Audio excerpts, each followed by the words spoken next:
I will come back to that later. I don't know if we can translate it in Russian, or I will comment in the following, so I think people will understand the meaning, the contents as well. Окей, да. Здесь приведена цитата, иллюстрирующая малую доступность юридических текстов в этот период. Ну, в общем, вокруг этой цитаты еще дальше будет строиться изложение, поэтому к ней еще подробнее вернемся. In 1394, therefore, there were many available copies of Prochiros Nomos. The text speaks of Prochiron. This may be the well-known Prochiros Nomos, but there were less copies of a larger collection, which is not named in the passage.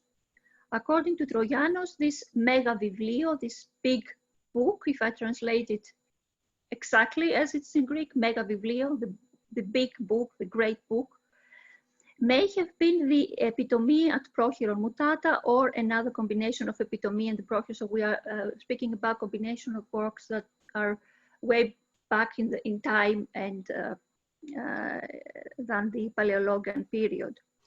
From the more extensive unidentified compilation, the text argues that only one copy existed, and this was to be found at home in the house of a high judge, Adam Ekvaragon.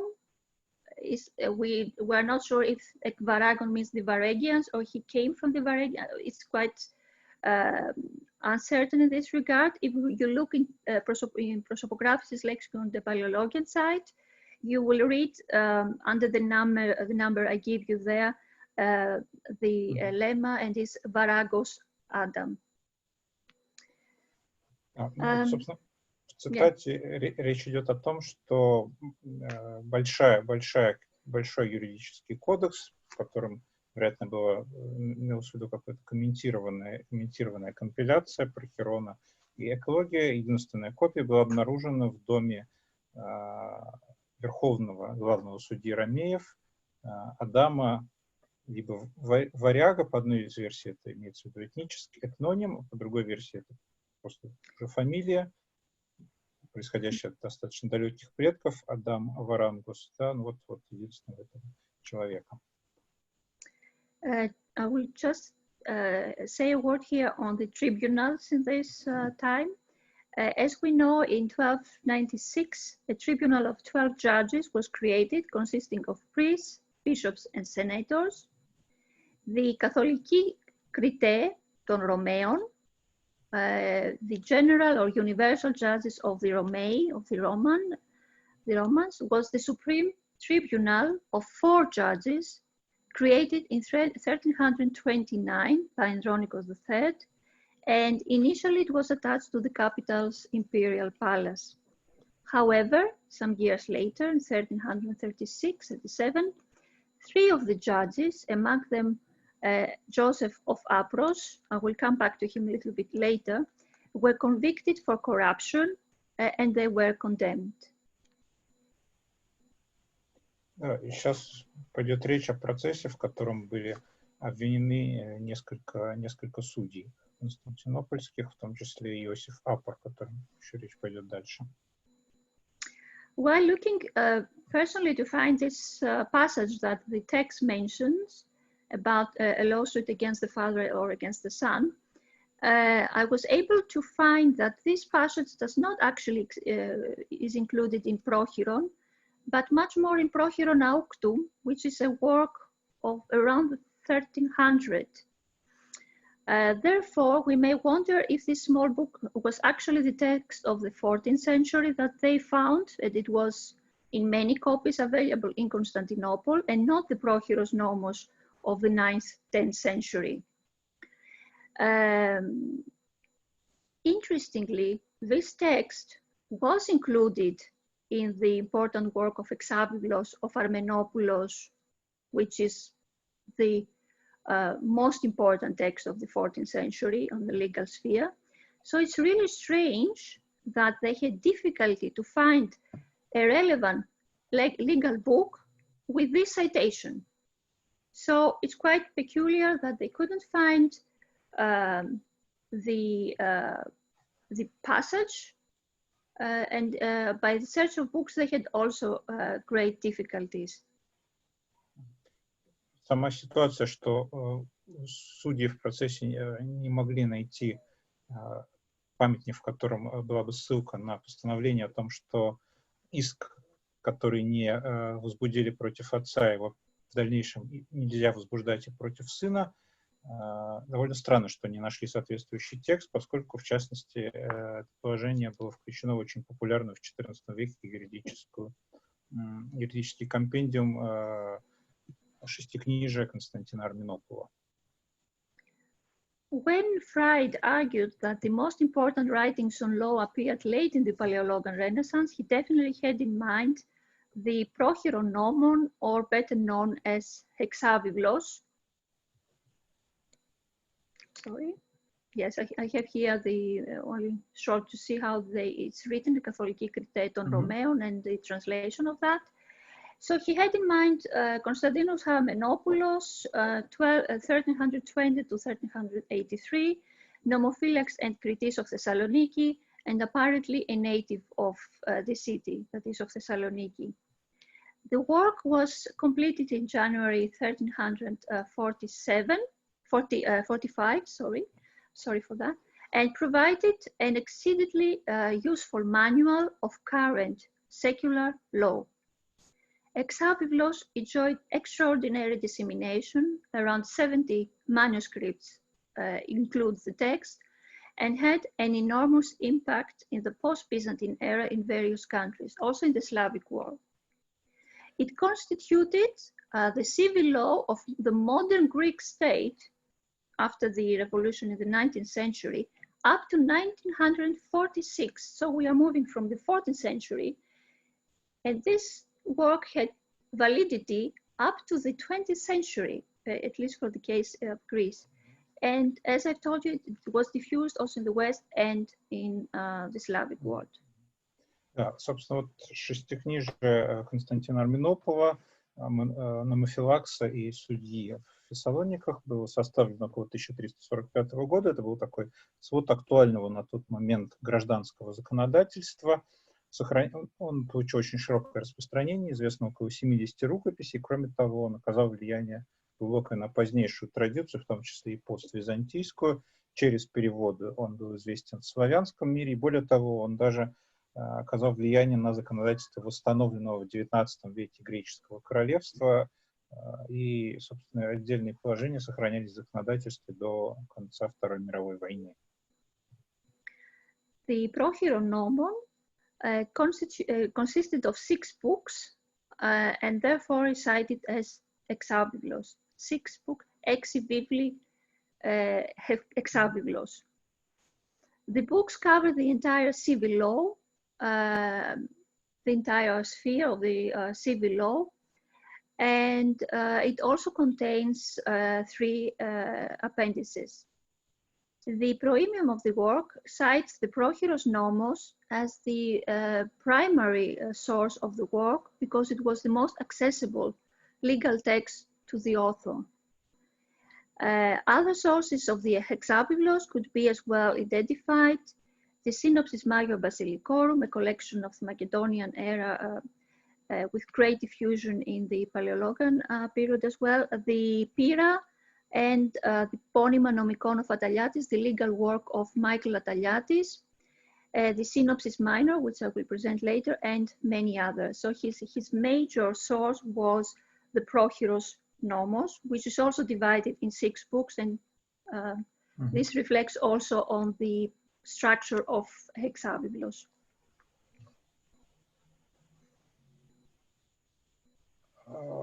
Позднее, примерно через полвека после Константина Арминопова, неизвестный компилятор составил расширенную версию этой работы, добавив материал из законодательства эпохи Македонской династии, Василик, в частности, и из Суды, из Панемономикон Михаила Телята и некоторых других источников.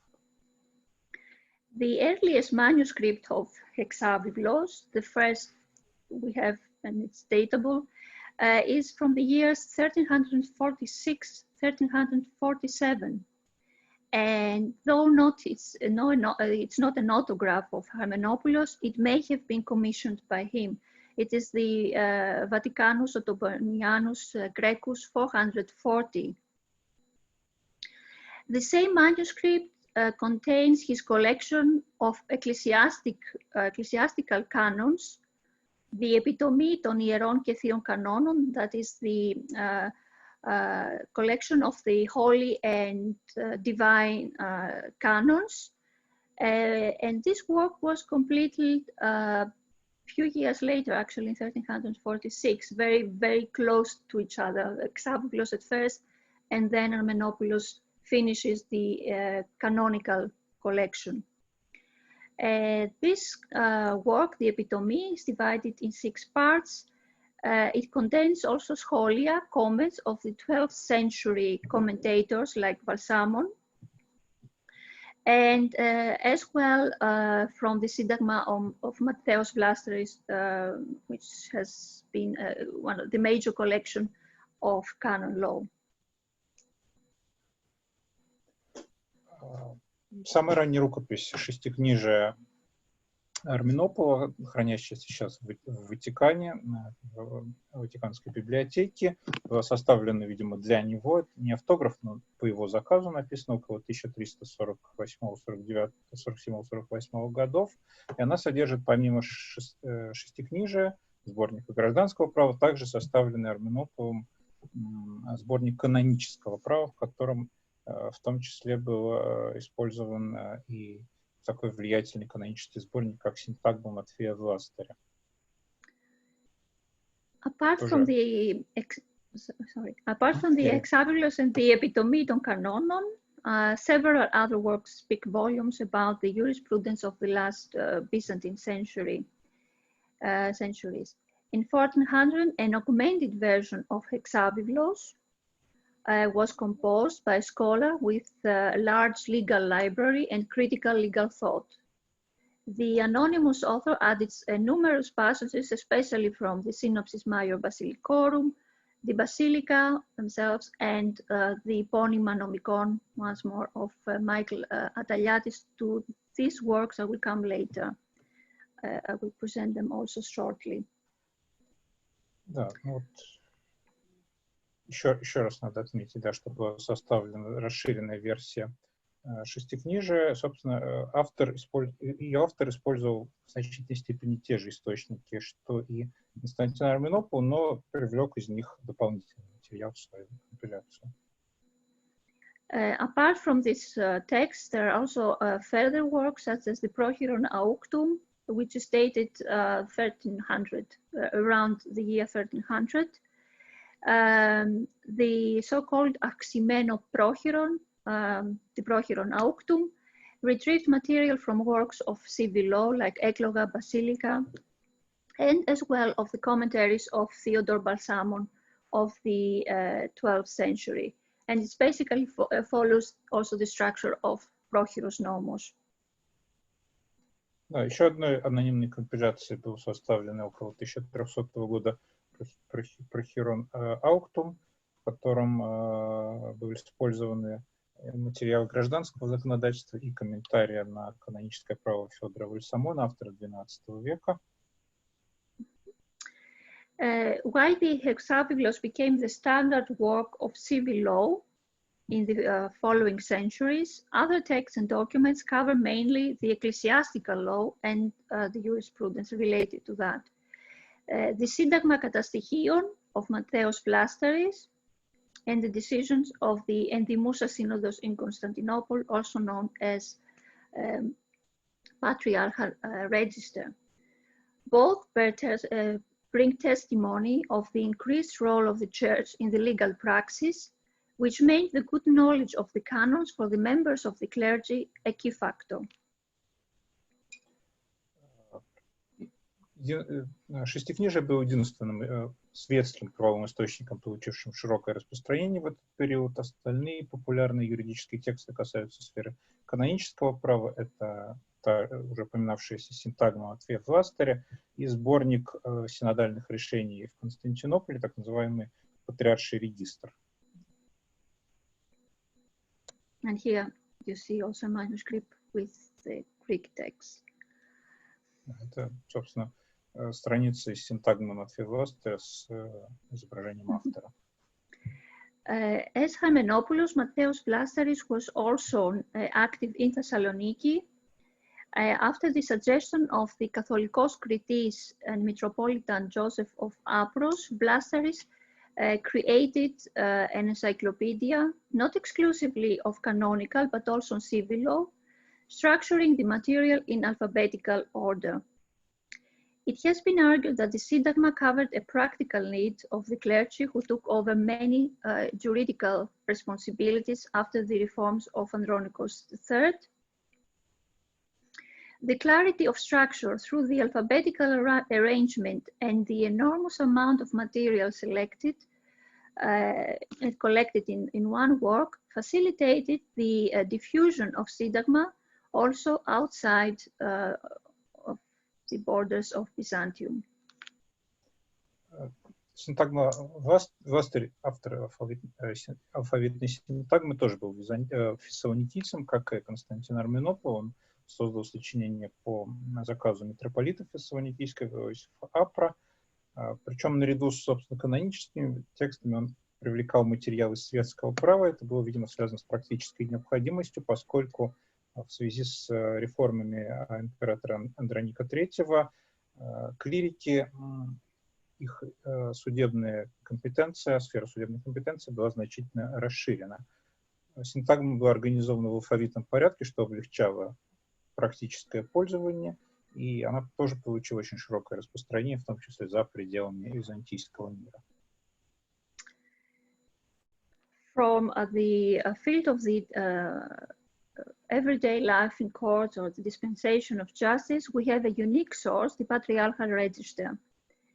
It has been, in the manuscripts themselves, the terminus used to describe the source is Ieron Kodikion, the Holy Codex, the Holy Manuscript. The register comprises from two manuscripts, Vidobonensis Historicus Grecus 47 and 48. We know, however, that many more manuscripts of this kind actually existed also in the Laskarid period. The survived codices include more than 800 documents of the Patriarch and the Endymusa Synodos in Constantinople. They cover the period 1315 to 1402 and present cases of family law, ecclesiastic order, but also confessions of faith, like the one you see in the middle, but also regulation of patriarchal finances, as well the elections of bishops or the transfer, but also problems inside the bishoprics and the metropolitans of the ecumenical patriarchate. Патриарший регистр — уникальный памятник. Сейчас это две рукописи, хранящиеся в Вене. Они охватывают период с 1315 по 1402 годы. Это, собственно, единственная сохранившаяся часть гораздо более обширного материала источников. За предшествующий период аналогичной рукописи утрачено, к сожалению. И здесь содержится около 800 документов, судебных постановлений, касающихся брачного права, разных канонических вопросов, избрания на епископские кафедры, финансовых споров, обвинений в ереси, исповедания в вере со стороны обвиняемых и другие темы, связанные с церковным правом. The Patriarchal Register of the 14th century constitutes what the court rulings of John Apokavkos and Dimitrios Komatianos are for the 13th century. We are going back a little bit back in time, but only 1 century. Apokavkos, a nephew of Konstantinos Manassis, became Metropolitan of Nafpaktos and was significantly involved in the ecclesiastic controversy of the Epirot state with the Empire of Nicaea. He demonstrated his legal expertise in this dispute between the two states, but also in 30 of his decisions that focus mainly on marriage issues. I have to say that the work of Apokavkos, his decisions and his letters and so on, have been edited, have been published in various periodicals, but not in a collective form altogether. And this is something that needs to be addressed from the scholarship. On the other hand, perhaps translate, let's translate that, Для предшествующего периода у нас нет патриаршего регистра, он не сохранился, но мы можем отчасти вот такую повседневную юридическую практику восстановить на основании сочинений Иоанна Апокавка и Дмитрия Хомутяна, авторов XIII века. К сожалению, работы Апокавка полностью не изданы, да, то есть они изданы разными публикаторами в разных местах, отсутствует собрание сочинений, что является большим недостатком для исследователей. In 1217, Apokavkos had ordained Dimitrios Chomatianos as Archbishop of Ohrid. Chomatianos, as Apokavkos, was involved in the politics of his time, and he even crowned Theodore Agelos as emperor in Thessaloniki. He was by far the most brilliant legal authority in the 13th century. From Chomatianos have survived 150 decisions and court opinions where he demonstrates excellent legal knowledge and sharp thinking. Finally, he offers a vivid picture of the social and economic life of his ecclesiastic district, where matters related to marriage and family were predominant. Дмитрий Хомутян, архиепископ Фессалоникийский, главный церковный, главных политических деятелей Пирского царства, был видным юристом своего времени, и сохранилось около 150 его постановлений по разным вердиктов, по разным судебным решениям и мнений по разным юридическим вопросам, которые тоже составляют очень важную часть наших знаний о византийском праве XIII века. When we are dealing with court decisions, like the ones from the Patriarchal Register, it's occasionally difficult to identify their legal basis. What I know from experience when I worked for the edition of the Patriarchal Register was the thing that it was cited according to the canons, but no canons were mentioned. A general formulation, and everybody then starts looking for which canons are here, about which canons are they talking about.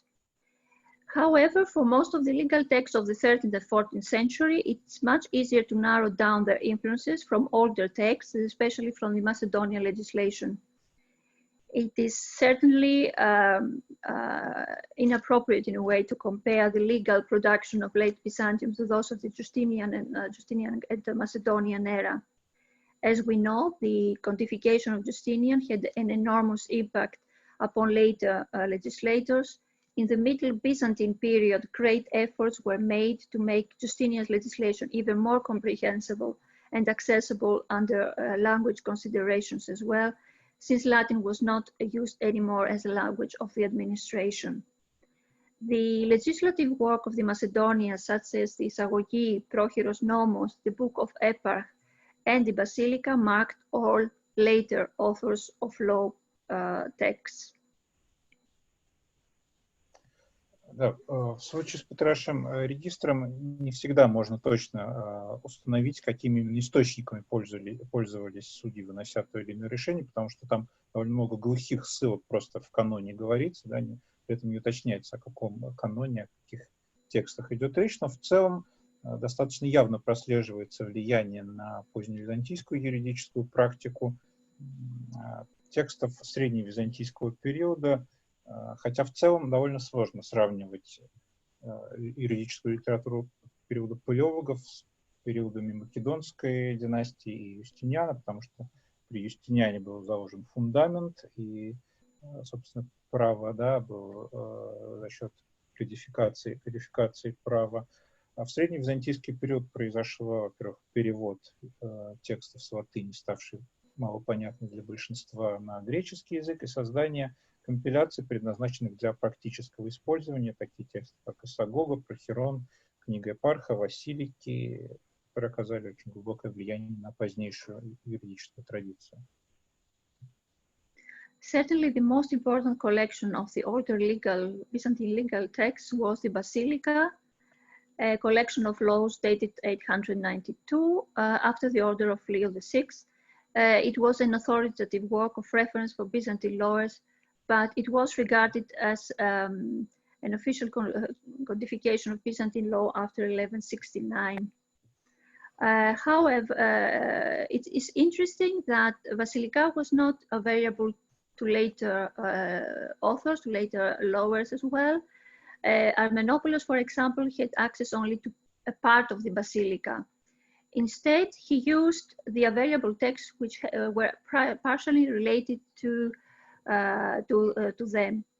It is well known that the Basilica initiated a series of texts that present its contents in a synoptic form or were greatly influenced by them.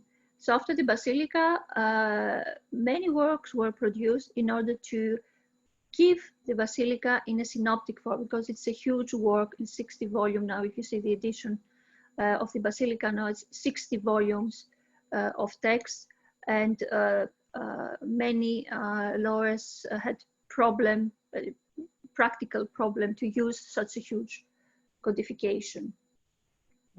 Наиболее фундаментальным из текстов периода Македонской династии были Василики, созданные в конце X века, и, собственно, с 1169 года они рассматривались как официальное законодательство Византийской империи, но как раз в эпоху палеологов в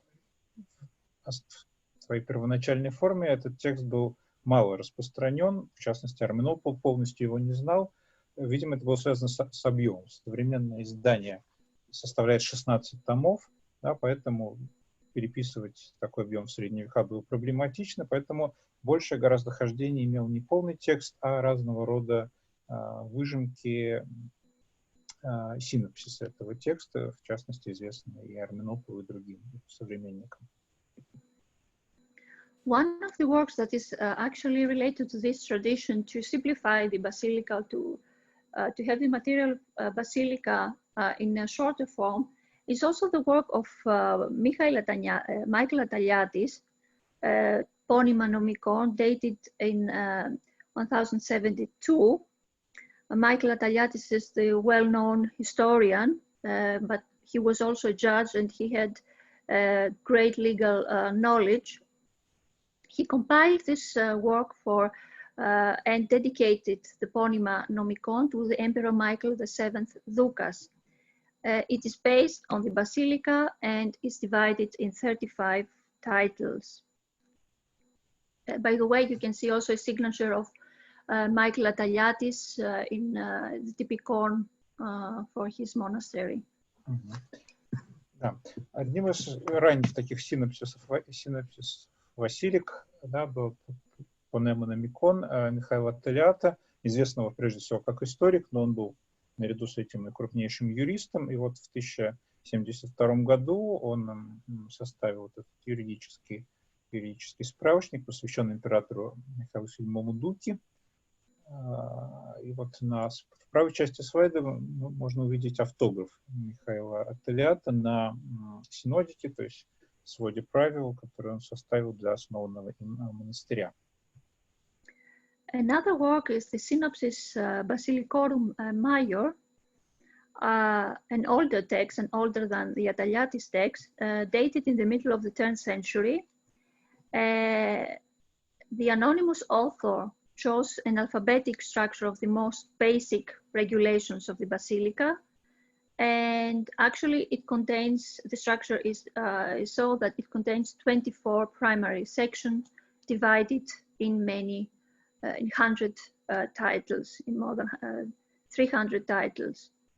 This text, the Synopsis Basilicorum Minor, enjoyed wide distribution, and actually in the late Byzantium, it replaced the Basilica. So it is one very important text for the legal practice in the late Byzantine period. Чуть раньше, в середине X века, был составлен еще один анонимный синопсис, синопсис Базиликорум Майор, так называемый, в котором содержание было разделено по алфавитному принципу. В общей сложности более 300 титулов вошло в этот синопсис. И вот как раз он получил очень широкое распространение в поздневизантийский период, фактически как раз и заменив первоначальный основной полный текст Василика. To this tradition around the Basilica belongs the Synopsis Minor, which for many reasons remained on the periphery of the scientific discussion, but could offer significant insight into the problems of legal authorship and aims. Harmenopoulos may have explained that the available treatises on law and collections of texts before 1345 did not provide legal practitioners with all that they needed. That also includes the Synopsis Minor, but he used this text, the Synopsis Minor, extensively. Еще один синопсис Василика, о котором, собственно, пойдет речь в оставшейся части доклада, так называемый Малый Синопсис, был, в свою очередь, основан уже не на первоначальном тексте Василия, а на упомянутых выше компиляциях в Большом Синопсисе и панемным икон Михаила Аттелиаты. В свою очередь, этот Малый Синопсис стал одним из основных источников Константина Арменопова. And now finally the third part of the lecture, the Synopsis Minor, presenting the manuscripts, contents, and so on. For many years, the date of this work, the Synopsis Minor, was uncertain. It was set in a period from 1166 because a novella of Manuel Comnenus is mentioned in the text, it is included in the text. And before 1345, when Armenopoulos finished the Exabiblos, because we know that he used the Synopsis Minor, that means this text was prior to this, to be dated prior to 1345. Some scholars, like Michael Angold, even dated in the Lascarid era, so in the 13th century, the first half. The initial background was accepted also by Van der Waal and Lokin, who considered the work of qualité mediocre quality. Recently, the principal researcher of the Synopsis Minor, Stavros Peredidis, proposed a much more convincing dating at the late 13th century, early 14th century, but I think most at the late 13th century. An internal testimony refers to a current emperor who was born on an Easter Sunday. Peredidis succeeded to identify this emperor with the co-emperor Michael IX Paleologos. Текст довольно сложно датировать. Последний использованный в нем источник датирован 1166 годом. В свою очередь, мы можем сказать, что текст создан был до 1345 года, когда его использовал Константин Арменопул. Предполагаясь, в целом исследователи довольно традиционно низко оценивали значение этого малого синопсиса как исторического источника. Предполагались его датировки нитейским периодом, XIII веком, но Ставрос Перенитидис сравнительно недавно убедительно предложил убедительную датировку концом XIII века на основании того, что компилятор упоминает, что правящий в его время император родился в пасхальное воскресенье на Пасху, и Перенитидис как раз предполагает, что имеется в виду Михаил IX Палеолог. Moreover, there are indications which place this work not in Constantinople, but probably in Thessaloniki, and in the circle of legal experts related to the local church. Its author remains anonymous, but he must have been part of the legal scholarly group in Thessaloniki, to which also Harmenopoulos and Blasteris belonged. Точно не можем сказать, Где именно работал этот анонимный автор, но вероятнее, что это был не Константинополь, а как раз Фессалоники, и он принадлежал как раз к тому же кругу юристов, ученых-юристов вокруг местной церкви. К тому кругу принадлежали также Константин Арменопол и Матфей Пластырь, уже не раз упомянутый сегодня.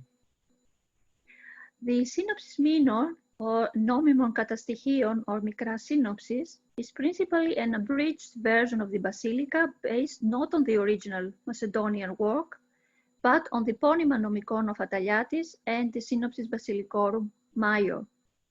It was called Synopsis Minor because it was thought to be a direct derivative of the Basilica. The manuscripts provide, yes, here you see as well some what I have presented about date and place. I forgot to put it on screen. The manuscripts provide various titles for the work, like Nomimon Katastοιχίων, and you can see some of them. In some cases, there is a confusion with the work of Ataliatis. They consider that to be the work of Ataliatis. And in one case, the manuscript C, there is the title Peria Peleftheron, which is totally confusion of the copies while writing this title. Yes, perhaps we can translate that before moving. В рукописях, собственно, название Малый Синопсис, оно введено публикаторами. В рукописях работа не имеет единого заглавия, есть несколько вариантов. В частности, в одной ветви традиции ошибочно автором указан Михаил Аталиат. Есть и просто явно бессмысленные варианты заглавия. As I told you before, Synopsis Minor influenced the Exabiblos with 162 passages, while in another codex, with a compilation of legal texts as well, 227 passages of Synopsis Minor are to be found. In the 16th century, Theodosios Igomalas provided a paraphrase of the work in a simpler language, an indication that it continued to be in a way used even after the masterpiece of Exabiblos and after the fall of Constantinople in year 1453. Да, как уже было сказано, Малый Синопсис оказал глубокое влияние на шестикнижие Константина Арменопола, и более того, влияние Малого Синопсиса сохранялось и в период, поствизантийский период, поскольку в XVI веке Феодосий Зигамал создал новую версию этого текста, в котором язык был приведен к разговорной норме греческого языка XVI века, что указывает на практическую востребованность памятника. The interest on the Synopsis Minor attests as well the manuscript tradition. Until now are known 11 manuscripts which contain the entire text. Chronologically, they are dated from the beginning of the 14th century to the end of the 15th century.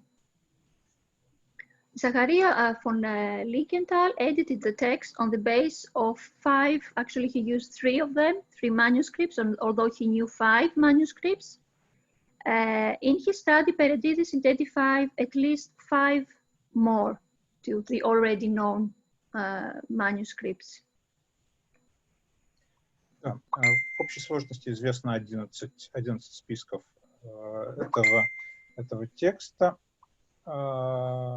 Они датируются периодом с начала XIV до конца XV века. Издание известного византиниста Захария фон Лингенталя осуществлено по 3 рукописям всего лишь из 11, да, хотя известны были в его время 5, сейчас число известных рукописей выросло до 11. The manuscripts that contain the Synopsis Minor are the following. I will show you some, here you see how the edition of Zacharia von Lichtenthal looks like in Ius Greco-Romanum. Here's, for example, the beginning, the very first letter A. And here you see the first manuscript, the Dogonensis Juridicus Grecus. I'm sorry I don't have pictures with nice images. These manuscripts sometimes are really difficult to read, but they have all these elements that makes it more difficult, but they are exciting because they give information also about the people that had the manuscripts before the final owner. Here, for example, you can see that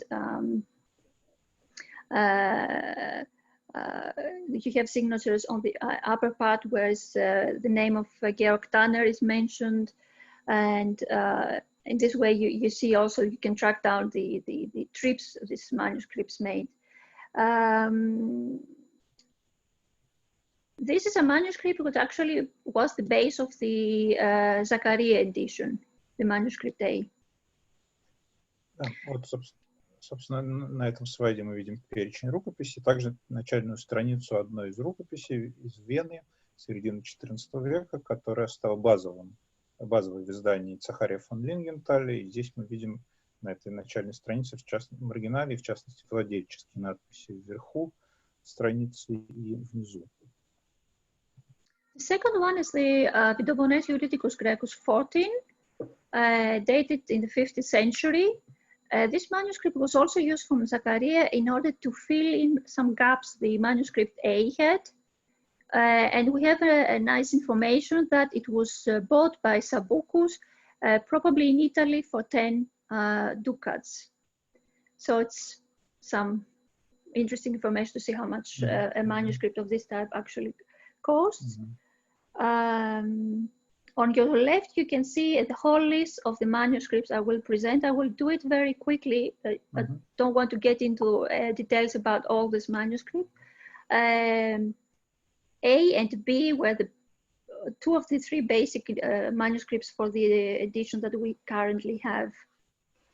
Еще одна база рукопись, использованная Лингенталем, тоже из Вены, второй половины 15 века.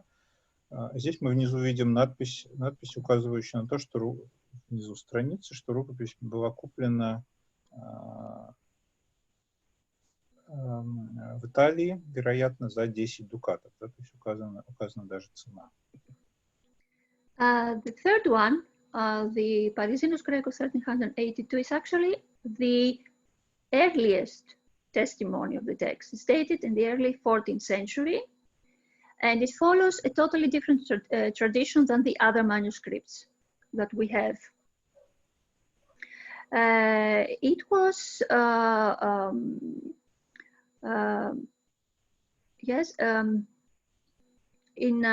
we have the information that in the 15th century, this manuscript was restored in North Italy. Later was bought in Candia, in Crete, by a certain Mark Paraschis.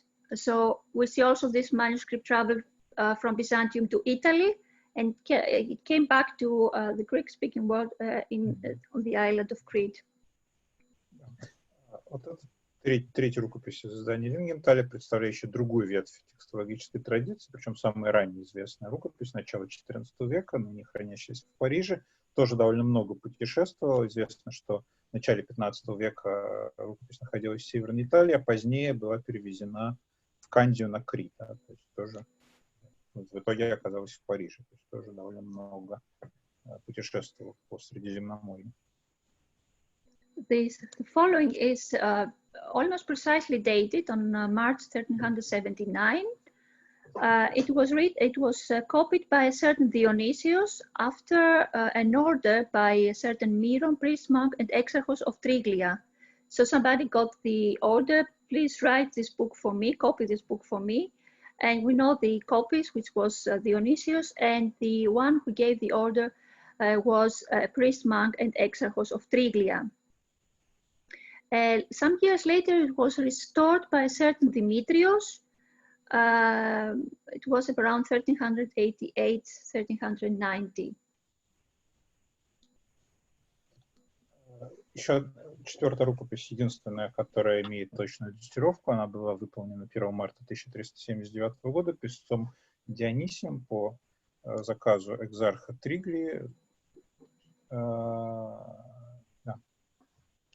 Another interesting testimony we have here in the Lauradianus, in the second half of the 15th century. This is a manuscript in a larger format, a larger layout.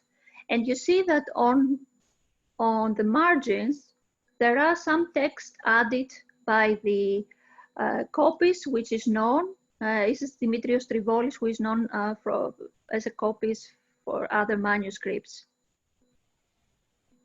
Рукопись второй половины 15 века из Флоренции отличается необычным по сравнению с предыдущими форматом. Здесь было, как видите, оставлено широкие поля, и отчасти они были заполнены комментариями из других юридических текстов, как, видимо, и было задумано при создании рукописи. Scorialensis is another manuscript containing the text. It's dated in the second quarter of the 14th century. And what we know about this manuscript is that it belonged to the Metropolitan of Tenedos, Joseph.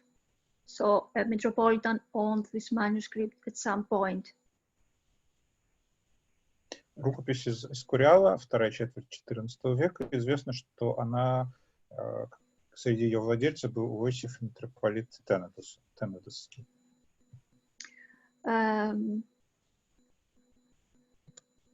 Another testimony is the Varsoviensis, the second half of the 14th century.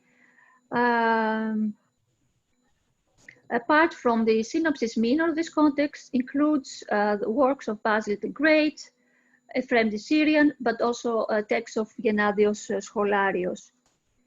Hierosolymitanos Abaiticus 121 in the middle of the 14th century. The manuscript has suffered damages, and in the 17th century belonged to a teacher's son in Peloponnese. So we have a little bit an idea what was the story after the copying of the manuscript. It contains works of John Zonaras, a canon to Theotokos to be more precisely, works of Nikiforos Vlemidis, but other non-legal texts as well. В рукописях из Варшавы и из Иерусалима, монастыря Саввы в Иерусалиме, который на этом слайде, Малый Синопсис включен в сборники, в том числе с не правовыми текстами, касающимися канонического права, то есть его бытование было достаточно разнообразным. The manuscript P is Vaticanus P 39 and third quarter of the 14th century. It's a codex, it's a miscellaneous, it's not only the legal text, but there are also some other tractates, like a meteorological tractate, generally various non-legal texts, but also the Synopsis Minor is included in that. Да, точно так же в этой рукописи из Ватикана, из собрания Папы Пия II на Сильвии Пиколамине, третьей четверть XIV века, тоже здесь наряду с синопсисом в сборник включены не юридические тексты, например, касающиеся природы, метеорологического содержания. The following one is an interesting case. It's the Athos Dionysia 153, dated around 1349. And it was copied by Manuel Meligalas, who is known for his letters to Emis, to George Perdikis and Michael Fragopoulos. They are also well-known scholars of the 14th century, some of them who were ardent followers of Issachasm and opponents of Akindinos. Рукопись, созданная в середине XIV века, около 1349 года, сейчас хранится на Афоне в монастыре Дионисию. То есть это свидетельствует о бытовании Малого Синопсиса как раз в кругах исихастов, оппонентов Варлаама и Акиндина. And finally, this manuscript, which was formed in Kosynica and later in Duchev Center in Sofia, 253. And this manuscript is dated in the 14th century.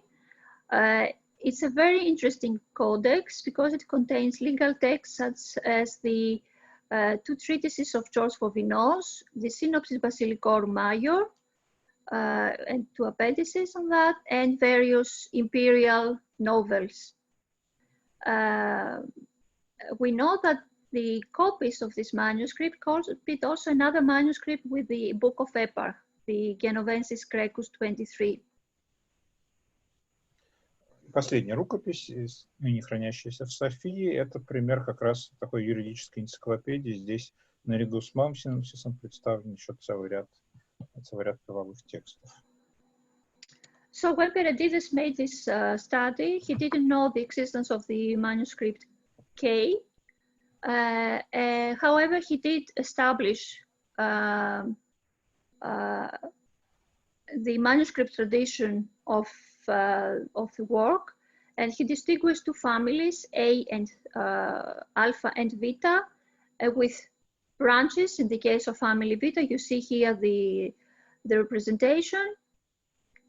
I will not go into a detail analysis. I will only say that I had to check the manuscript K to see where exactly this manuscript belongs to the manuscript tradition of the work, and I could establish that actually belongs to the point where you can see it marked in red in the family Vita and the branch Mi, together with the majority actually of the manuscript. The majority of the manuscript you see is around this branch. Yeah, sorry. Да. Ну вот, собственно, на этой стеме на этой слайде представлена стема, в основе своей разработанная уже упомянутым историком Перентидисом, который выделил 2 основные ветви традиции, в рамках ветви бета еще 2, мю и лямбда. Но, собственно, Екатерине обнаружила еще одну рукопись, софийскую, последнюю из упомянутых. Также смогла прояснить на основе текстологического анализа соотношение рукописей внутри вот под ветви, которая буквой мю обозначена на этой стеме, но для простоты она уже, собственно, свои исследования здесь не приводит текстологические. Но она установила, что софийская рукопись, безусловно, принадлежит как раз к этой ветви традиции. There is another manuscript, Vaticanus Grecus 1858, dated in the middle of the 14th century, which includes only the pinax, only the table of contents, but not the text.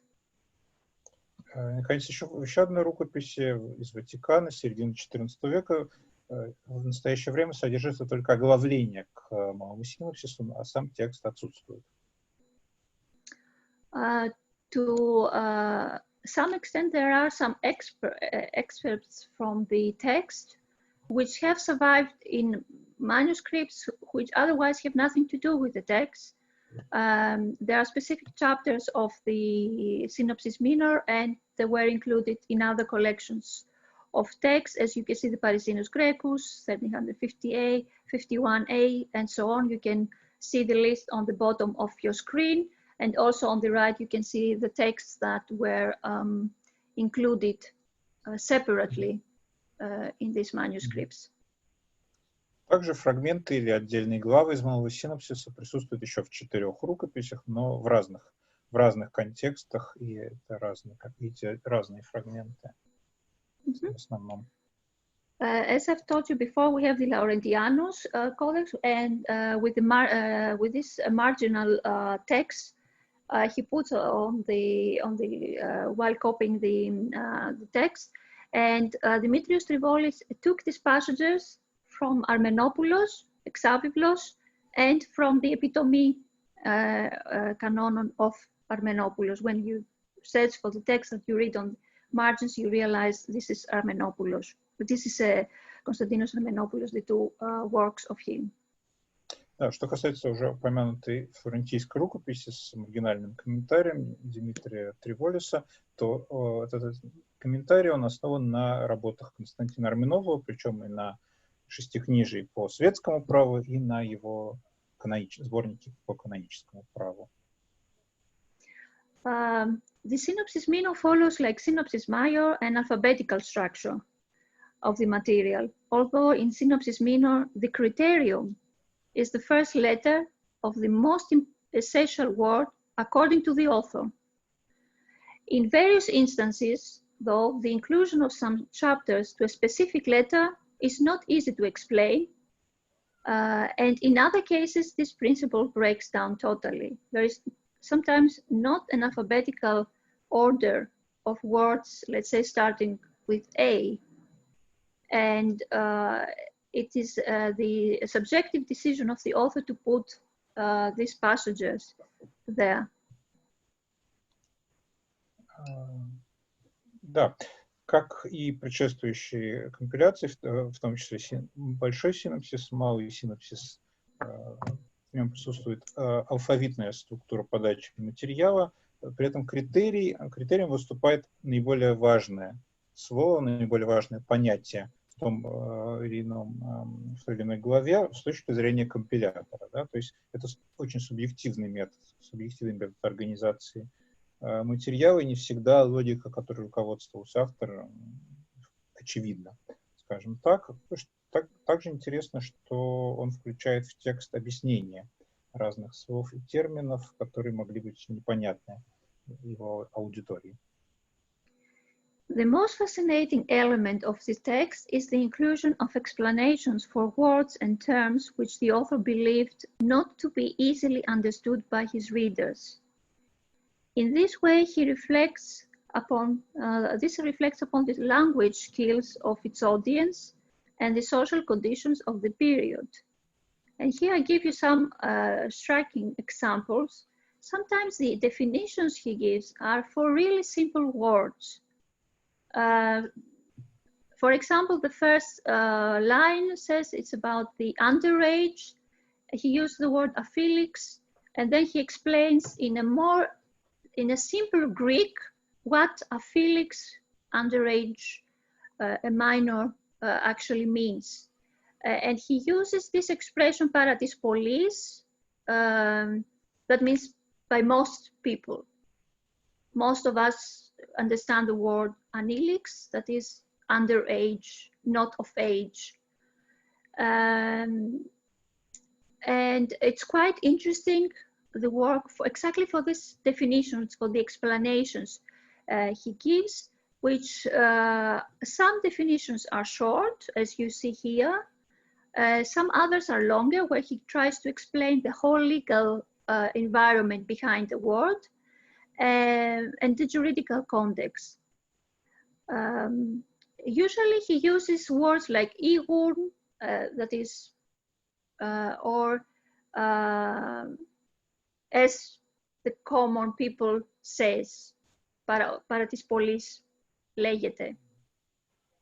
Да. Ну, действительно, вот эти объяснения терминов представляют большой интерес, то есть они указывают на уровень аудитории, да, на который ориентировался автор, причем иногда это довольно простые слова, например, несовершеннолетний, некоторые объяснения краткие, некоторые довольно подробные, то есть там может представлен быть довольно обширный юридический контекст, и в основном они вводятся оборотами типа, как говорят простые люди, да, то есть необходимость разъяснения языка источника для аудитории конца XIII или самого начала XIV века. One exciting example is one that relates to apelates, which is actually an animal thief, but he makes the difference between a normal thief and then apelates is a specific category for all those who steal animals. And I think it's one of the rare occasions when this term or the legal context around apelates, about these animal thieves, is so adequately, so extensive presented. He based the explanation on local collections like the pandectes, and the penalties that he mentions are coming from the prohieros nomos. Of course, the question is if they are coming directly from this text or through Synopsis Minor or Michael Ataliatis.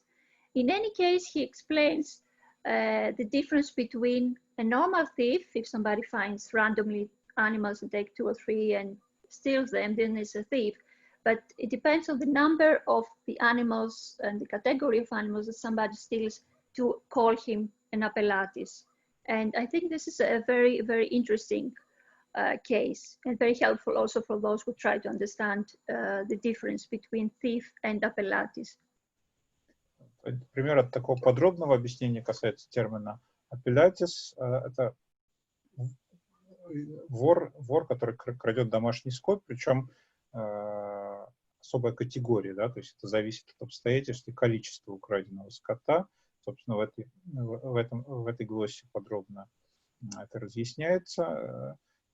Здесь привлекается и контекст филологический, и контекст юридический, который восходят к прохирону, но не ясно напрямую или скорее через какие-то тоже промежуточные синопсисы.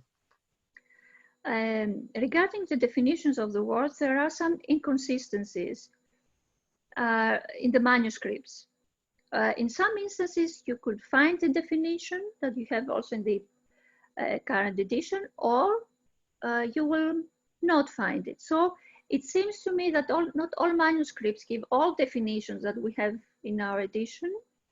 And it's sometimes up to the scribe, or even up, especially if the scribe or copyist is someone who understands from law, and he doesn't need the very simple explanation, the explanation of very simple words. So you see that they are omitted then from their text. Да. Что еще интересно, в разных рукописях могут присутствовать или отсутствовать те или иные такие дефиниции. То есть, вероятнее всего, некоторые писцы могли их пропускать, когда им такие пояснения казались излишними, да? Когда они считали, что это слово понятно и без комментариев, они могли этот комментарий авторский опустить. In the new edition that I'm preparing, I follow the structure of the manuscripts. That is the division in stihia, in letters and chapters. I was able to make some corrections to the current edition by Zachariah. Such for, as an example, I give you here the letter theta 10, which relates to theoritron, which is a gift from the husband to the future wife. And if you, in this text, Zachariah has chosen the verbal form didote, but all manuscripts actually, the majority of manuscripts give a form dedote. So it's really interesting that Zachariah, who based his edition only 2 or 3 basic manuscripts, has selected this form where actually the majority of the manuscripts speak for that, which actually and additionally gives a better understanding, a better legal understanding of this passage. Да. Ну, собственно, да, сейчас Екатерине готовит новое издание этого памятника, основанное уже не на ограниченной выборке, а на полном корпусе сохранившихся рукописей, что позволит, в общем, внести некоторые изменения в опубликованный текст. В частности, вот здесь на слайде представлено одно из мест, где Захария фон Лингенталь выбрал чтение одной из рукописей, которая, в общем, расходится с основной текстологической традицией, которая скорее является авторским. There are some cross-references in the text, as you can see here. He said, and this is to pistichion irikamen. So he says about the perisopraktiste. Perisopraktiste is when somebody demands a higher sum of money for something. And he says about these things, you will find in the letter P. And if you search then in letter P, you actually find that is the letter P, chapter 48. Да. Внутри текста существуют перекрестные ссылки, то есть вот как раз в этом месте автор отсылает к другой главе, помещенной в разделе буквы P. And in this same chapter, the author explains the meaning of a ruling that, I try to translate it in English now, time does not exclude the state interest nor confirms the perisopraxia, which I explained previously. And in this way, you see also how this definition, this explanations work. Да, то есть ну, вот на этом примере видно, каким образом автор в данном случае да, истолковывает выражение перисопраксиан бебайой. Regarding the sources of the Synopsis Minor is predominantly the work of Ataliatis and secondly the Synopsis Basilicorum Major. And he usually starts with Ataliatis and then he continues with the Synopsis Major. And he does it in a continuum. When he starts with the work of Ataliatis and he retrieves passages from him, he does not break the sequence to go back to a previous chapter of Ataliatis. So it goes in continuum, and only after Ataliatis are the passages from Synopsis Minor to be found, which may explain why we don't have this absolute alphabetical order that we would wish in the text. Да, автор комбинирует материал из двух основных источников. Он обычно начинает берет фрагмент из сочинения Михаила Телята, а потом дополняет его материалом из большого синопсиса, и в результате иногда в некоторых случаях из-за разного содержания нарушается строгий алфавитный порядок в малом синопсисе. The author has various methods to elaborate the material he retrieved from his sources. Some loci are accurately cited, as in his sources, whereas in other instances he modifies them. The modification practices are quite impressive. At first he cites from this, let's say, he cites from Ataliatis, but then he expands it or he reduces it. If it's a long passage that you want to reduce, he will reduce it. In some cases, he expands the text that he retrieves from Ataliatis or from Synopsis Minor. Sometimes he selects elements of the sorts and comments on them separately, or he gives a paraphrasis of the original text. В целом, автор Малого Синопсиса довольно вольно обращался со своими источниками, Аталиатом и Большим Синопсисом. В одних местах он их сокращал, в других дополнял, где-то перефразировал, где-то давал отдельные собственные комментарии к разным частям одной главы. То есть он, в общем, не был таким рабским компилятором. So we'll try now to provide some information about who this author may be. In an unpublished communication, late Andreas Mink has proposed Georgios Fovinos as the possible compiler of this work. Unfortunately, Andreas Mink died before publishing his work, but his colleague Spiros Troyanos, who had access to, I think he has listened to the paper that Andreas Mink has given. He was able to include this information also in his book about the Byzantine sources. Yes, perhaps we can translate that before going back. Да, в неопубликованном выступлении на конференции покойный византинист Андреас Минх предложил кандидатуру возможного автора. Sorry, what's the name of the proposed author? George Fovinos. Да, Георгий Фовинос. Да? Yes. Who is this George Fovinos anyway? Let's see what information we have about him. Yes, this да, вот, собственно, информация об этом предполагаемом авторе. An essential testimony for Fovinos is the Codex Constantinopolitanus Metochion Panagiou Tafou 25, dated in 1400, with scholia to Synopsis Minor. On folio 2 verso, and before the text of the scholia is written this epigram you can see on your screen. I tried to give an English translation. I'm not a native speaker, so I hope that people who know better English than me will not feel insulted in any way. But the context is that Fovinos explains words or sayings of the law that are difficult to explain. I try to stay close to the Greek text, not to elaborate too much. He connects his own text to the old ones, and gentleman and skillful in speech, adorned himself highly with virtues, called George by name, by professor, impartial judge, or this is the word δικαιοφύλαξ, of Thessaloniki, a hometown which he enriched.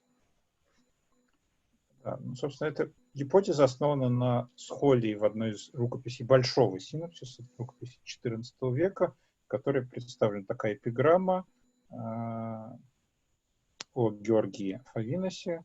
Говорится о том, что он объясняет слова права, которые трудно объяснить, связывает собственный текст с древними, искусен в речи, наделен добродетелями. Он происходит из Фессалоник, и по профессии он судья, то есть δικαιοφύλαξ, хранитель справедливости. The anonymous poem, this is also an anonymous epigram, calls Phovinos an excellent legal scholar. The epigram argues that he was able to explain complicated legal texts and emphasizes on the method Phovinos followed, that is, interweaving his own text to the old one, that is the legal tradition. The following two verses present perhaps the ideal character of a legal scholar. He is a gentle, skillful in speech, and adorned with many virtues. Only then these verses provide concrete information such as his first name and his occupation, he's a δικαιοφύλαξ, and his native town, his hometown, Thessaloniki. Да, ну, вот, собственно, здесь представлена как раз эта информация о нем, которая, в общем, совпадает с тем, что мы можем сказать об авторе Малого Синопсиса. In her German translation of the epigram, Maria Therese Vögen translated the word δικαιοφύλαξ as judge. She speaks about a Richter, a judge. However, Phovinos is mentioned as the holder of the office of δικαιοφύλαξ in many instances. For example, in a note in Laurentianus Piteus 95:17, where we read that these are works or treatises of George Phovinos, δικαιοφύλαξ of Thessaloniki, on some law passages which are either unclear or ambiguous or uncertain. So we have another confirmation that George Phovinos was known as δικαιοφύλαξ, as we saw in the epigram. Да, но есть также другое упоминание этого Георгия Фавиноса в рукописи из Флоренции, да, где тоже он упоминается как δικαιοφύλαξ. This testimony strengthens the argument of the first manuscript I mentioned with the epigram, that Phovinos was δικαιοφύλαξ of Thessaloniki and authority in the explanation of ambiguous or confusing legal formulations. Moreover, the Laurentianus provides information about his work by identifying him as the author of two small treatises, περί εξαπαιδείας κάσου and περί υποβόλου. It's about the hypovolon, another important matter related to to marriage issues and family law, which are transmitted in a significant number of manuscripts. Often, these two small treatises of Phovinos are copied before the Scholia of the Synopsis Basilicorum Major, and we saw that also our manuscript K of Sophia includes these two treatises. So in K we had also Synopsis Minor and these treatises of Phovinos. Георгий Фавинос известен как автор двух небольших юридических текстов о брачном праве, которые часто копировались вместе с Большим Синопсисом, но также они есть в одной из рукописей Малого Синопсиса, как раз вот в обнаруженной Екатерине Софийской рукописи. According to Jean Tarouzès, Phovinos does not appear in any document as member of the clergy. He is never mentioned as a deacon or priest. Moreover, Tarouzès believes that the office of δικαιοφύλαξ could be also held by laymen. Important is, however, that in a document of 1284, Georgios Phovinos signs as a witness together with the officials of the metropolis of Thessaloniki. So we have also documents where he appears as well. Он, видимо, Георгий не был клириком, он был светским лицом, что было совместимо с должностью дикеофилокса, но в одной из рукописей, в одном из документов он подписывается вместе с клириками, в общем, был связан с митрополитом Фессалонии, скорее всего. The document of 1284 is the testament of the Archbishop of Ohrid, Theodore Kerameas, which was written by the notary Leon Fovinos, possibly a relative of George Fovinos. So we have a notary by name Leon Fovinos. Some of the metropolitan officials are well-known scholars of the city, such as Sakellarios Peratikos, John Stavrakios, and many others. So we see once more Thessaloniki and the involvement of Fovinos in a circle of scholars in Thessaloniki and the metropolis of Thessaloniki. В XIV веке известно, что в Салониках действовал нотарий Лев Фовинос, возможно, его родственник, тоже связанный с митрополитчей кафедрой города. In her study of the metropolis of Thessaloniki, Elisabeth Hadjiantoniou, who has collected all the material related to this metropolis in a very exciting way, she excluded Fovinos from the list of clergymen of the metropolis. Her argumentation is quite persuasive. She focuses especially in a document of a trial dated 1295, where Fovinos is mentioned not with the group of the church officials, so there are two separate groups of people signing the document. He didn't sign with the group of the clergymen, but with the laymen. Although at the end of the document, lay and church officials are mentioned interchangeably. Fovinos is called in this document Logiotatos, and he participated in the trial as an expert. So it's mentioned in the document that he's an expert, so that's why he was involved in this trial. Также он упоминается как эксперт в документах, связанных с юридическими процессами. Here you see the entries in the Prosopographisches Lexikon Paleogen Zeit. There are two lemmata in this lexicon. You see Hartophylax of Ohrid and another entry for our Georgios Fovinos. And the author of the second lemma suggests that perhaps the two persons are identical. This cannot be rejected or accepted so easily, so it's something that we still have to prove. You have to search a little bit deeper in this regard. A search in the same prosopographical lexicon, the PLP, adds 6 more individuals, male and female, with a family name Fovinos. Areas of living and action are Thessaloniki, Chalkidiki, and Ohrid. The 3 more spectacular individuals are the ones I have already mentioned: George Fovinos, the Hartophylax of Ohrid, and the scribe or notary Leo Fovinos. All others, Fovini, are peasants or landowners in the region of Chalkidiki. Evidently, the Fovini do not belong to the prominent Byzantine families. Perhaps the origin of the family could have been Phrygia Pakatiani, where Fova, a bishopric of the metropolis of Hierapolis, today Pamuk Kalev, is known. But this is something that I propose without being certain for that, but this would be an option for the family. Да, ну, вот, собственно, на этом слайде представлена информация о Фовиносе из основной базы данных топографической по Византии, по палеологов.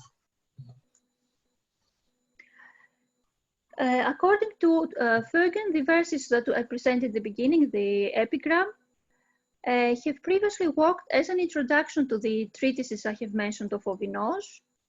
And these treatises are very often included in the Synopsis Basilicorum Maion appendices. So there is a connection between these treatises, manuscript connection, between these treatises and the appendices of the Synopsis Basilicorum Maion. Nikolaos Voronos, who worked on these appendices based on the testimony of this manuscript, accepted that Fovinos was the author of this scholia. So he moved one step forward and said, Fovinos is not only the author of these treatises, but also the author of the scholia to the Synopsis Basilicorum Maior. Fergen took some distance from this certainty while offering options about the presence of the epigram before the scholia. She could not, however, deny the significance of the position of these verses in the manuscripts. So actually, it's quite possible through this presence of this epigram, but also this very often, very deep connection between the treatises and another legal text that make us believe that perhaps Phovinos was also responsible for this very important scholia of the Synopsis Basilicorum Major. Также Фовинос рассматривался ранее как, возможно, автор схолий к большому синопсису. What we know for certain is these two treatises. I present you here an example of Synopsis Minor. This is the Hypovolon, the text about the Hypovolon, and how and when this Hypovolon should be given to the wife. And here you see this treatise of Georgios Phovinos on the base of Parisinus Graecus, 1351. It was edited by Zacharie. It's not exactly the same, but it's very similar, the contents, and also the argumentation, the legal argumentation. So it may be another indication that we're actually dealing with George Phovinos also for the Synopsis Minor. And in this case, we are in favor of the opinion of Andreas Mink about the authorship of the text. Ну, вот, собственно, в этих двух слайдах представлены параллели в содержании, отчасти в, собственно, в изложении между Малым Синопсисом и одним из точно принадлежащих Фовиносу трактатов о брачном праве, что тоже подтверждает его возможное авторство. So the Theophylacts George Phovinos, even if he wasn't a member of the clergy, was considered an expert of law who was called for help in complicated property and marriage disputes. Quite interesting. We see this Hypovolon and Perikasu that it relates to family law. Further, it's quite possible that he acted as a private teacher of law in Thessaloniki. And Synopsis Minor seems to have had teaching aims through the collection of valuable material, its alphabetical structure, and the general tendency to offer explanations and many examples. So we can say that he aimed at creating a kind of handbook for his students. Да, ну, мы знаем, что Фовинос выступал как эксперт в юридических процессах, но сама структура малого синопсиса с этими пояснениями, с комментарием указывает на то, что он мог рассматриваться как учебная литература, то есть Фовинос вполне мог быть и преподавателем, учителем права, если он действительно был автором. So I slowly come to the conclusion. Whereas authors like Harmenopoulos and Vlastaris are in the pantheon of the Byzantine jurists, George Phovinos remains unknown to most Byzantines. The future task will be to compare the scholia that I have mentioned of the Synopsis Basilicorum Major with the two known treatises in a more accurate way, and scholastically, to support or not the authorship of Synopsis Minor. Through this process, we may be able to overturn some negative assumptions about the production of law texts in the three last centuries of Byzantium. Thank you very much for your attention. Thank you. Да, ну, собственно, в заключении Екатерина отмечает, что Фовинос неизвестен практически даже большинству специалистов по Византии, в отличие от Константина Арменопова или Матфея Властера. Но дальнейшая работа над текстом Малого Синопсиса, его сравнение с работами Фовиноса может подтвердить или опровергнуть его авторство и прояснить этот вопрос в истории византийского права. Что ж, вопросы, какие-то комментарии, я думаю, что мы можем объединить и то, и другое. Можно задавать сразу по-английски, можно по-русски, я переведу, как вам удобней. Кто хотел бы высказаться по поводу доклада, хотя, конечно, я понимаю, что тема достаточно специальная. Но, может быть, какие-то более общие вопросы о византийской правовой культуре. Stanislav, should I stop the sharing of the screen, or? Yeah, I think it's... Because I cannot see the... Yeah, it's better, yeah. So, Екатерине, Стас, я могу, да? Да, конечно. Екатерине, Спасибо вам огромное. Представлен колоссальный материал, и стоит за ним очень большая работа. Я очень рада, что вы подготовили к изданию, скажем так, критический анализ, критическое издание рукописи, с которыми работаете. У меня вопрос связан с иллюстрациями. Скажите, пожалуйста, есть ли иллюстрации в этих рукописях, с которыми вы работаете? Какую функцию они выполняют? Спасибо. Yeah, that's a question from Marina Popkova, the head of our center of... Hi, Marina. Thank you for the invitation. Yeah. She thanks you, Robley, for the paper and welcomes your work of edition. But the question is about illustrations. Are there any illustration in the manuscripts you studied? And if there are any, what function do they have?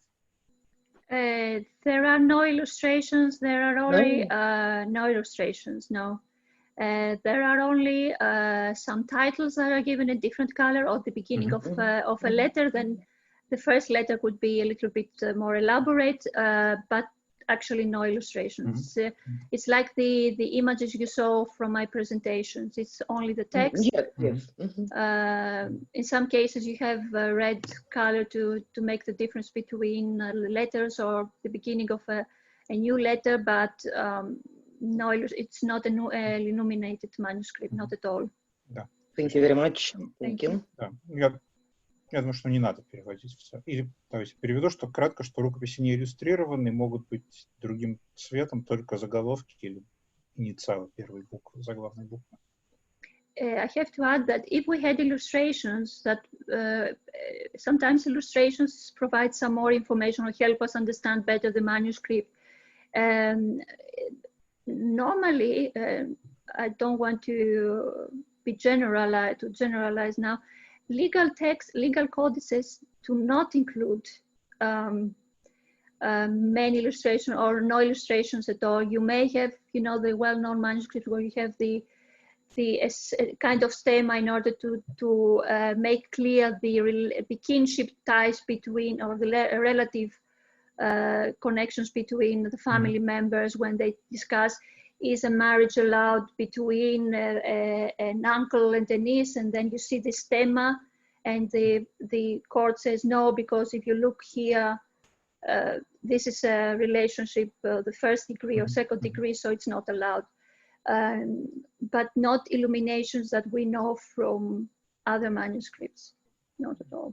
Да, то есть в целом не очень характерная иллюстрация для византийских юридических текстов. Самое большее, что есть, это родословные схемы, стеммы, которые позволяют определить допустимые и недопустимые степени родства при браке. Еще вопросы? Станислав Григорьевич, у меня еще один вопрос. Скажите, пожалуйста, насколько в XVI веке вот эти рукописи были известны на Западе, в Западной Европе, и вообще они вызывали хоть какой-то интерес? Я как понимаю, вызывали, потому что мы находим в Париже, в Германии эти рукописи. Вот каков был интерес к этим рукописям в западноевропейской традиции права вообще? То есть обращались ли к ним, знали ли их, цитировали ли их вот в этом? Yeah. So the question is about the fate of the manuscripts in Western Europe in the 16th, probably 17th century. Why were they read? Were they just sort of artifacts, or they were used in some European legal tradition? Could you say something? Many of these manuscripts ended up in the West, and they were used by scholars in the 15th, 16th century, some of the pioneering figures in the study of Roman and Byzantine law. We know for it, I can give you the example of the Patriarchal Register. The two manuscripts that are now in Vienna were bought in Constantinople, and they were transferred together with many other manuscripts. They were transferred by ship to Venice, and from Venice to Vienna, and then they were sold to the Imperial Library, and they were then included. That's why we have the Patriarchal Register. Similarly, we can see it also from the manuscripts that I presented, that some had at some point a connection to Italy or to Candia, so with a Venetian presence in the area. But not for all of them is known what has happened. I mean, who their previous owners were. In some cases, yes. In some cases, no. And it's only with this marginal, these remarks on the margin, or a signature of somebody, or a comment. I bought this book there for a specific amount of money, and then you have some information. And you saw that in one case the manuscript went to Italy, but then it came back to Crete. So it's manuscripts are traveling a lot. And may I add my own question? Are there any marginal annotations in Latin or in some Western European languages, Italian, French, probably, or only Greek? We have to make the difference. Except owner indications. Concerning the substance of text. We have, at first, we have to make the difference between scholia that may be from a Byzantine copies or a Byzantine lower that read the text and he wanted to add something or to correct something on the margins. And for example, in the manuscript A, a person later, probably a lower, corrected wrong readings or wrong forms of words or wrong words at all, because he knew the text better and he really added valuable corrections to the manuscript. And we know that these corrections came actually from a tradition close to the manuscript tradition C. So somebody had another manuscript of the work and he could critically make these additions, these corrections. So this is one type. Then you have the case like in Lauredianus, where somebody takes passages from Armenopoulos, he knows the work, and he thinks it's appropriate to add a little bit more information to the given information by the author in Synopsis Minor. And this type of scholia you have as well in a great amount in the Synopsis Basilicorum Major. It's a very complicated story. It's confusing, even for experts for law, to follow all the differences of the scholia. These are the scholia, but in the Byzantine. Later on, you have some people that read they were experts of law. We know some readings or additions from a librarian. I remember the Patriarchal Register. I think it was Tegnagel or Sabukus, I don't remember exactly who wrote on the margin, this is about, let's say, the metropolis of Russia, just for him, in Latin. You know, this is not in the Byzantine, but to follow the content and to understand something that was important for him. But, you know, it was a time where really the people had read these manuscripts that a library acquired. So Tegnagel and so on, he read the Patriarchal Register. We know that because exactly he made this, he wrote this marginal, so you have various types. You can have various types. You see the hand, you see you can, for example, some titles of some manuscript, the title of the work is given by a later hand, not from the first hand that wrote the original text. The Pinax, the table of contents, normally is a later addition or an addition from a different hand. So you have a very complicated story there. Да, то есть текст действительно использовался, в маргинале есть и византийский, и поствизантийский, в том числе на латинском языке, да, и очень часто заглавия или оглавления были добавлены позднее, то есть текст практически использовался, его читали и использовали. Еще вопросы?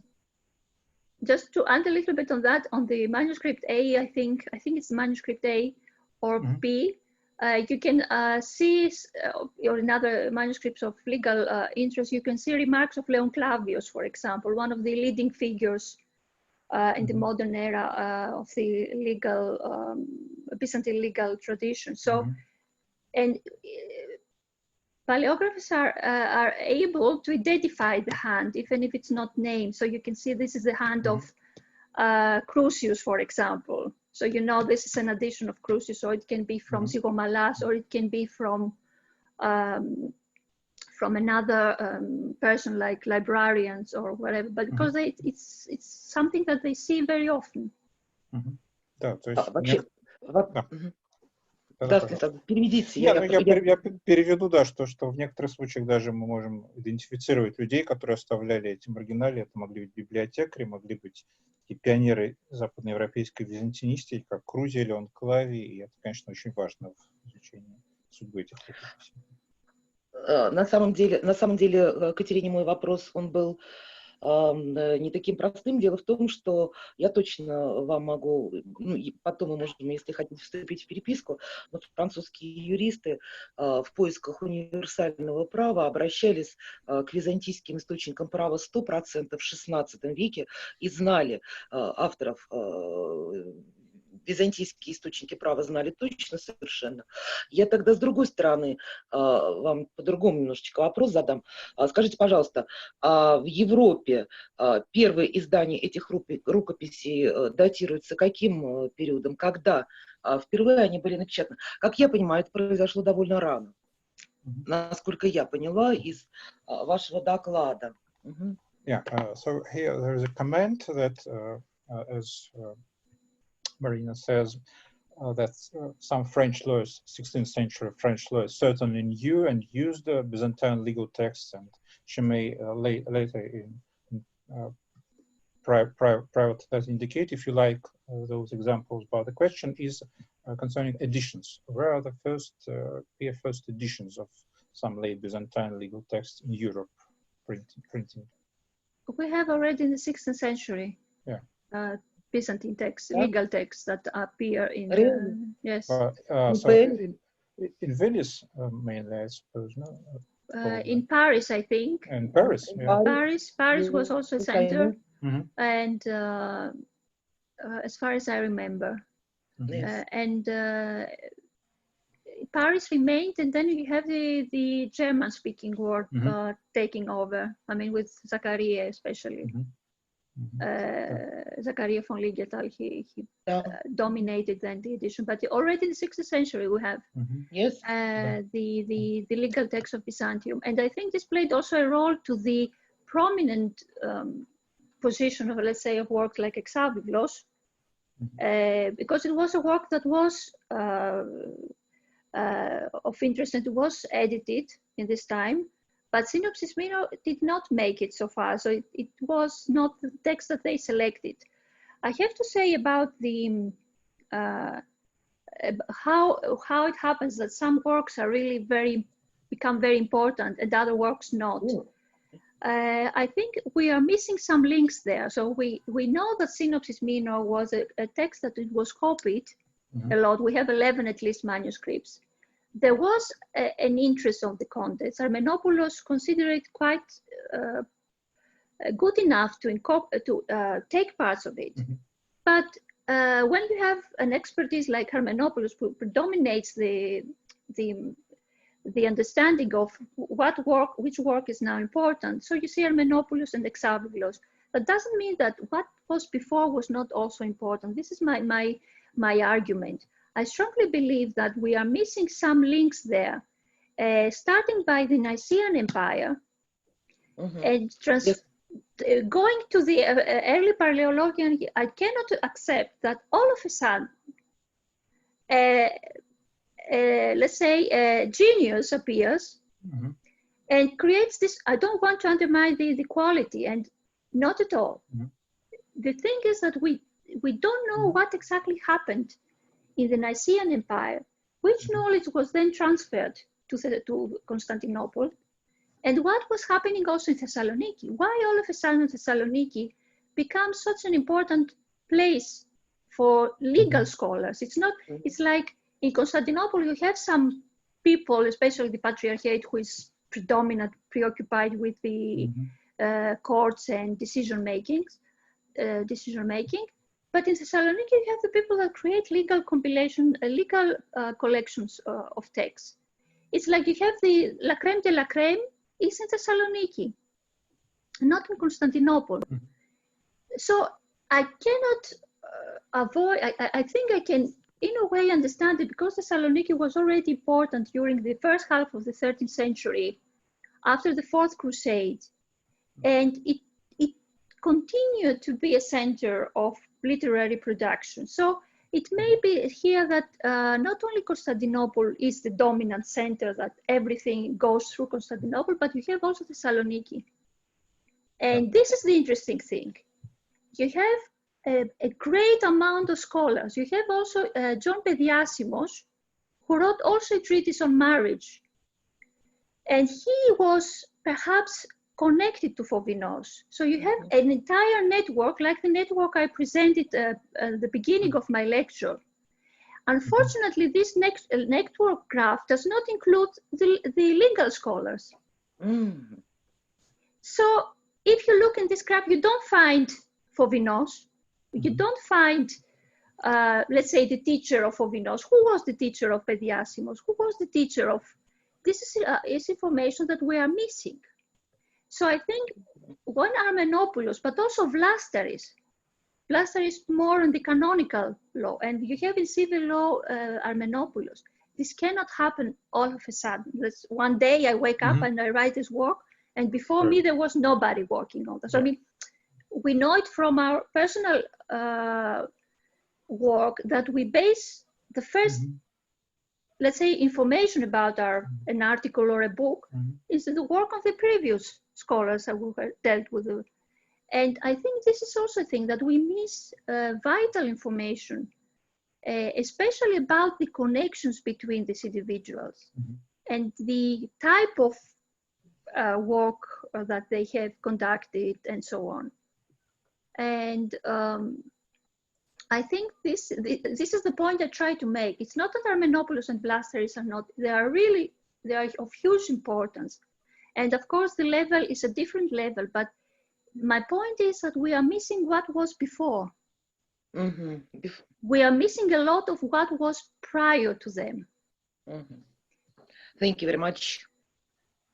Я кратко суммирую, да, что вот Малый Синопсис, о котором, в принципе, издание византийского права в Европе, в Париже, в частности, начинается уже в XVI веке, но как раз Малый Синопсис, о котором шла речь в докладе, он не вошел в число таких текстов, воспринятых, напечатанных рано, но его значение в том, что он помогает восстановить связь между никейским периодом и вот этим вот расцветом середины XIV века, когда появляются такие фигуры, как Арменопул, как Властарь, но они не могли появиться на ровном месте, да, и то, что они связаны не с Константинополем столичным, а с Фессалониками, тоже требует пояснений. То есть, возможно, в Фессалониках еще с XIII века сохранялась юридическая традиция, определенная юридическая школа, если угодно, да, и вот значение Малого Синопсиса в том, что он может помочь, если авторство Георгия Фоминоса будет установлено, это поможет выявить определенные недостающие звенья в истории Византии, в частности, византийской правовой культуры. Well, I think if we are out of question, we may just say. I think everybody's exhausted after 2 years, 2 hours. Yeah, nearly 2 hours. Sorry. No. That's our first experience in combining paper and translation. So I warmly thank you for very, very interesting, very. Complicated. Let's say it. It's complicated and mostly not easy to understand. I know it's legal. It's about Byzantine law. It can be really hard. Yeah, some parts are obviously technical, but it's interesting because our seminar people on text. So we do the very same thing. We try to read into text, to study manuscript, their connections, their moving, their travels, probably, and finally, to find the people who make, read, annotate those manuscripts, or produce texts, combine texts, compile them. So your paper is fully in the trend of our seminar, and I thank you warmly, and I wish you every luck with your studies. I hope your edition will appear. I'm still working. I'm still working. And thank you very much. Thank you very much. I would like to thank Marina for inviting me, and I would like to thank Stanislav for all this, for the translation and for the technical part. I would like to thank all of you who had the patience to stay here and hear me 2 hours. I wish I could come some point to Moscow and see you in person and exchange ideas in person. We'll hope that there will be chance, and we are always welcome. Yes. Екатерине, I was very glad to see you, to discuss with you. Thank you very much for your Marina. Answer of my questions, and welcome to Moscow in the next year. Okay. Yes. I will try to come. Let's see how it develops with this craziness around us. Yes. But I still have my voucher for my hotel in Moscow, so I have to use it. That's great. Thank you very much. Thank you. And as I said, I will send to Stanislav the PowerPoint presentation as a PDF, and so everybody can have it and even look it once more. Or if somebody has questions, can write me. I would say the first part concerning those graphs, it's very informative, and it's very informative for general understanding of late Byzantine period, intellectual culture. So I suppose it might be interesting for I will send you the entire PowerPoint presentation, and you can have a look later. And thank you so much. So the last point. I announced the summer break in our seminar and announced the next paper, I hope, in September. And я уже перехожу на русский. Так получается, что я вынужден анонсировать свое собственное выступление на следующем семинаре, который пока запланирован на 30 сентября, если будем надеяться, что, в общем, так и все состоится. И удивительным образом он будет продолжением темы контактов между православным миром, греко-славянским миром и Западной Европой в раннее новое время. Хотя это, в общем, не моя тема, но вот я наткнулся на интересный материал. Изучая, в общем, памятник, о котором, наверное, слышали все, Acta Sanctorum, монументальное здание иезуитов-голландистов. Но не все знают, что там есть, например, довольно много информации о православных святых, и в частности, там использован очень интересный памятник, киевские лицевые святцы Памвы Беринды, который тоже, в общем, удивительным образом в отечественной науке очень мало изучен. И вот о нем я хотел бы поговорить с иллюстрациями. So I briefly say that our next meeting in September will be my own paper, and it deals with the information concerning Orthodox saints, Greek and Russian saints in Acta Sanctorum by Daniel Peppenbrock, and the use of very rare source, a printed calendar from Kiev, very few people know that Acta Sanctorum has illustrations, and they're very interesting. I would be really interested. Please keep me informed. I'm afraid it will be fully in Russian, but if you, I will practice my Russian. By some chance, if you're interested, yes, of course. I don't know if it will be in Zoom or if it will be online, but we have translation in YouTube of any of our seminars. So you're welcome, and any of your colleagues are always welcome.